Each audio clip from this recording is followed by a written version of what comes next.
Donald Trump बेड़ियों में, हथकड़ियों में हिंदुस्तानियों को अपने मिलिट्री जहाज में तो भेज ही रहे थे। एक नहीं, दो नहीं, तीन तीन बार भेजा। जब प्रधानमंत्री यूनाइटेड स्टेट्स में थे उस समय भी एक जहाज संभवतः वहां से चल पड़ा, फिर वो हिंदुस्तान में लैंड किया। प्रधानमंत्री जब वहां पर थे और उनसे जब ये इलीगल इमिग्रेंट्स का सवाल पूछा तब प्रधानमंत्री मोदी ने भी बोला कि हम हिंदुस्तानियों को वापस लेंगे, जो हिंदुस्तानी होंगे उनको हम वापस लेंगे, लेकिन हमें इकोसिस्टम को अटैक करना है। यानी कि हिंदुस्तान से कभी ये नहीं बोला गया कि हम ये इलीगल इमिग्रेंट्स को वापस नहीं लेंगे।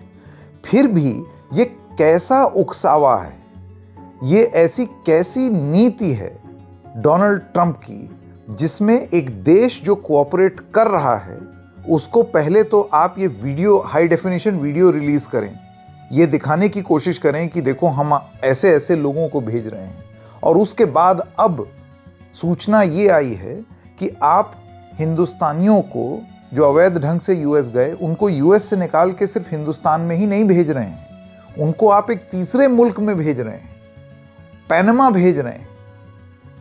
इसके पीछे की रणनीति क्या है और इसको भारत किस तरीके से देखता है और इसका जवाब क्या देगा, आइए जानने की कोशिश करते हैं। नमस्कार, मेरा नाम है संकेत उपाध्याय और आप देख रहे हैं इशारों इशारों।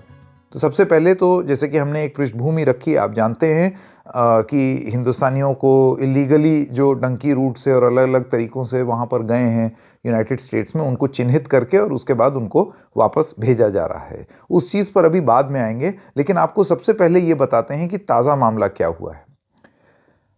इंडियन एम्बेसी इन पनामा, उनकी तरफ से एक ट्वीट आया और उसने एक हड़कंप पैदा कर दिया। अभी आपके स्क्रीन पर आप देख रहे हैं, India in Panama, Nicaragua and Costa Rica. ये ऑफिशियल अकाउंट है of the embassy of India in Panama, Nicaragua and Costa Rica. और इनके ट्वीट के हिसाब से जो 10:19 20 फरवरी 2025 को किया गया, उसमें लिखा हुआ है कि पनामा के अधिकारियों ने हमें बताया है कि कुछ भारतीय अमेरिका से पनामा पहुंचे हैं। यानी कि पनामा की अथॉरिटीज़ ने भारत के जो एम्बेसी है उसको ये बताया है कि बहुत सारे इंडियंस को अमेरिका ने उनके देश में पनामा में भेज दिया है। वे सुरक्षित हैं और एक होटल में ठहरे हैं जहां सभी ज़रूरी सुविधाएं उपलब्ध हैं। दूतावास की टीम ने उनसे मिलने की अनुमति ले ली है, यानी कि कॉन्सुलर एक्सेस। तो दूतावास, embassy of India in Panama, Costa Rica, Nicaragua, अब वो उन हिंदुस्तानियों को एक्सेस दे दिया है। हम उनकी देखभाल के लिए स्थानीय सरकार के साथ मिलकर काम कर रहे हैं। अब इस ट्वीट का मतलब ये है, जैसे कि आप बहुत क्लियरली देख सकते हैं, कि अमेरिका ने हिंदुस्तान को सूचित नहीं किया इन हिंदुस्तानियों के बारे में। कायदे से नियम क्या होता है कि आप अगर किसी को डिपोर्ट करते हैं, आप किसी को का निर्वासन अगर हो रहा है, तो उसमें जहां आप भेज रहे हैं आप वो लिस्ट का मिलान होता है कि ये आपके यहाँ के हैं, इनको भेज रहे हैं। भारत सरकार जब अप्रूवल दे देगी तो उसके बाद फिर वो जहाज़ में वो लदा देंगे और वो वहाँ हिंदुस्तान में उतर जाएंगे। इस तरीके से 3 जहाज़ आ चुके हैं अमेरिकन मिलिट्री के, बेड़ियों में आए, हथकड़ी में आए, तमाम तरीके से आए। इसको ले करके आपने देखा कि बयानबाजी भी हुई, विपक्ष ने भी तमाम आरोप किए। एक तो पंजाब सरकार का ये कहना था कि सारे जहाज़ पंजाब में ही क्यों। इसके अलावा कांग्रेस का ये कहना था कि क्या ऐसे बेड़ियों में आएंगे हिंदुस्तानी वापस, ये जलील करने की क्या ज़रूरत है। इससे पहले भी हिंदुस्तानियों को भेजा है यूनाइटेड स्टेट्स ने वापस, लेकिन वो कभी ऐसे वीडियो बना करके नहीं भेजा जाता था। वो एक प्रेस स्टेटमेंट होती थी, वो इशू हो जाती थी। मतलब ये मकसद जलील करना नहीं होता था।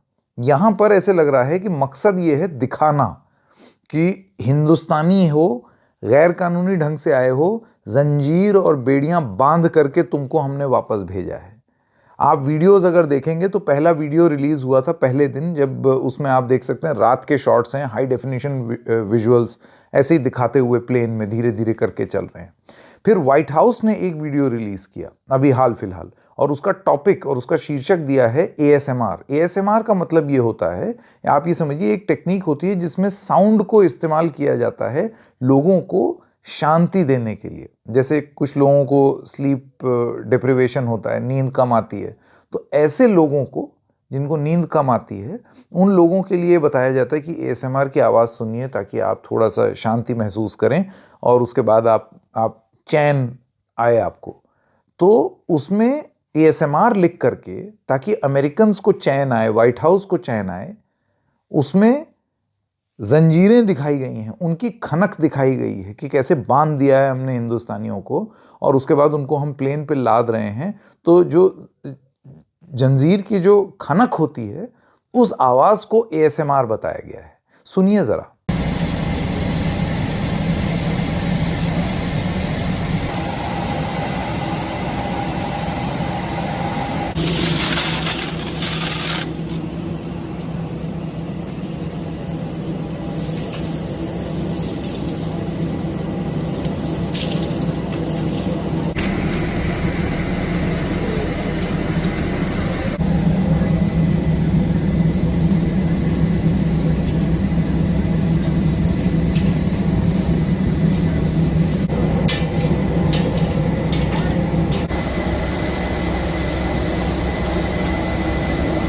अब आप सोचिए कि इस तरीके से उकसाने का प्रयास, और वो भी एक ऐसे वक्त में जब हिंदुस्तान ने कोई भी कॉन्फ्रंटेशन नहीं किया है।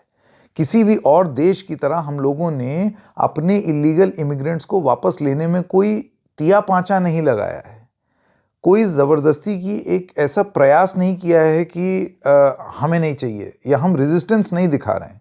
उसके बाद ये सारी चीज़ें हो रही हैं और फिर अब ये, तो सबसे बड़ा सवाल ये है कि जब हिंदुस्तान मना नहीं कर रहा, हम लेने को तैयार हैं अपने नागरिक, ये इलीगल इमिग्रेंट्स हैं, ये वापस हिंदुस्तान आ रहे हैं, तो इनको बिना हिंदुस्तान को सूचित किए, बिना लिस्ट का मिलान किए आप किसी और देश में पटक दे रहे हैं और हिंदुस्तान को उसकी सूचना वो देश दे रहा है। यानी कि संभवतः पनामा और यूनाइटेड स्टेट्स के बीच में हो सकता है ये किसी किस्म का कोई करार है कि जिन लोगों को में देरी हो रही है, विलंब हो रही है, प्रशासनिक कार्रवाई हो रही है, जो भी विलंब हो रहा है, हम बस अपने देश से उन लोगों को निकाल देना चाहते हैं, तुम अपने यहां रख लो।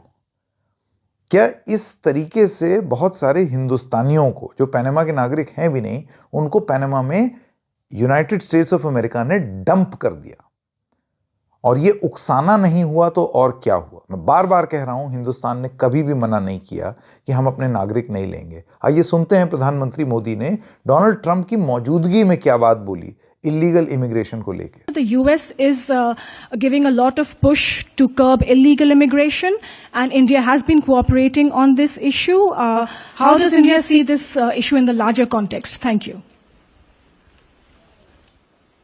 सवाल सिर्फ भारत का नहीं है, वैश्विक रूप से हम इस मत के हैं कि गैर कानूनी तरीके से जो लोग दूसरे देशों में होते हैं उनको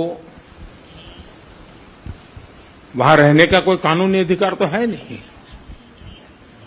जहां तक भारत और अमेरिका का सवाल है, हमने हमेशा कहा है कि जो वेरीफाइड होगा, कि जो सच्चे अर्थ में भारत का ही नागरिक होगा, वो अगर अमेरिका में गैर कानूनी तरीके से रहता है तो उसको वापस लेने के लिए भारत तैयार है। लेकिन बात हमारे लिए वहां से रुकती नहीं है। ये सामान्य परिवारों के बच्चे होते हैं, उनको बड़े बड़े सपने दिखाए जाते हैं और उनको ज्यादातर ऐसे होते हैं, उनको गुमराह करके लाया जाता है।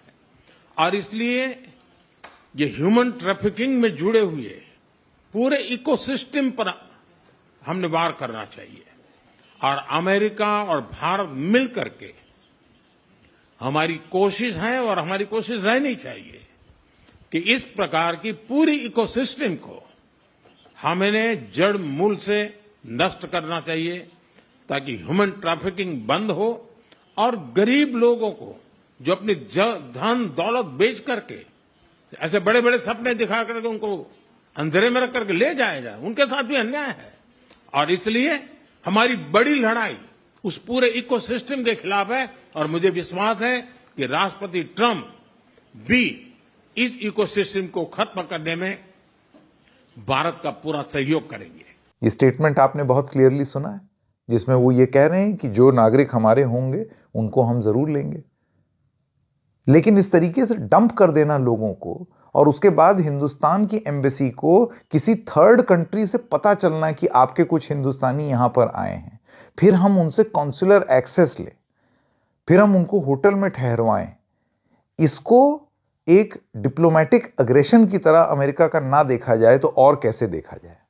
हिंदुस्तान इसको किस तरीके से देखेगा? इसका जवाब क्या देगा? ये सारी चीजें अब बहुत बहुत इंटरेस्टिंग हो जाएंगी, बहुत इंटरेस्टिंग हो जाएंगी।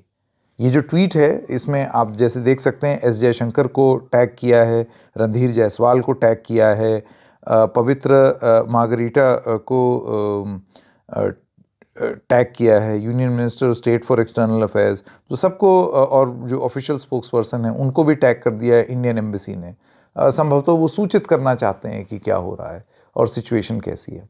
ये मामला पॉलिटिकल भी हो गया है। जयराम रमेश ने ट्वीट किया, उन्होंने ये चीज़ पूछने की कोशिश की कि ये क्या हो रहा है, ये मतलब इस तरीके से एक दूसरे देश में डंप क्यों हो रहे हैं इंडियंस? पहले आपने जंजीर में भेजा, पहले आपने बेड़ियों में और हथकड़ी में भेजा, और उसके बाद अब आप इस तरीके से हो रहा है, तो फिर ये इंडिया की साख पर सवाल नहीं है। अब देखना ये होगा कि आधिकारिक रूप से हम अमेरिका से इस चीज़ की डीलिंग कैसे करते हैं, या फिर अभी भारत वेट एंड वॉच कर रहा है। एक के बाद एक चीज़ बड़ी स्पष्ट है कि डोनाल्ड ट्रंप और उनका जो पूरा एडमिनिस्ट्रेशन है वो आमादा है कुछ चीज़ों को साबित करने में, दादागिरी करने में। ये एसेंशियली डिप्लोमेटिक दादागिरी है, आर्म ट्विस्ट कर रहा है, हर तरीके से ये दिखाने की कोशिश कि मैं सुपीरियर हूं। तो अभी तक हम लोगों ने बहुत ही संयम के साथ, जैसे डिप्लोमेटिक शिष्टाचार, कूटनीति में जो शिष्टाचार रखना चाहिए, कोई और बेतुका हो रहा है तो हम बेतुके ना हो जाएं, उस तरीके का बर्ताव भारत ने अभी तक किया है। लेकिन क्या ये हर रोज हम देख रहे हैं कि डोनाल्ड ट्रंप एक एक करके एक कदम और ज्यादा उकसाना, एक कदम और उकसाना, ये मान लेना आज की डेट में कि ये डोनाल्ड ट्रंप के प्रशासन की तरफ से ये प्रोवोकेशन है ही नहीं और ये सही हो रहा है जो हो रहा है, ये गलत रीडिंग होगी, ये सही नहीं है, ये एबनॉर्मल है जो हो रहा है। इस एबनॉर्मेलिटी को हिंदुस्तान कब तक झेलेगा और कब हम बतौर देश अमेरिका से पूछेंगे, डोनाल्ड ट्रंप से पूछेंगे कि आप करना क्या चाह रहे हैं भाई? कोई आपत्ति की हम लोगों ने? नहीं ना। आइए मिल करके, स्टेटमेंट क्या था प्रधानमंत्री का, आइए मिल करके वो इकोसिस्टम तोड़ते हैं। आपके देश में भी एक इकोसिस्टम है जो लोगों को फैसिलिटेट कर रहा है अंदर आने में, हिंदुस्तान में भी है। तो इस इकोसिस्टम को तोड़ने के बजाय अगर आप एक देश को अंतर्राष्ट्रीय स्तर पर जलील करना चाहते हैं कि उसके नागरिक उठा करके आप डंप कर देंगे एक थर्ड कंट्री में, तो इसको किस तरीके से देखा जाए? ये प्रोवोकेशन तो है।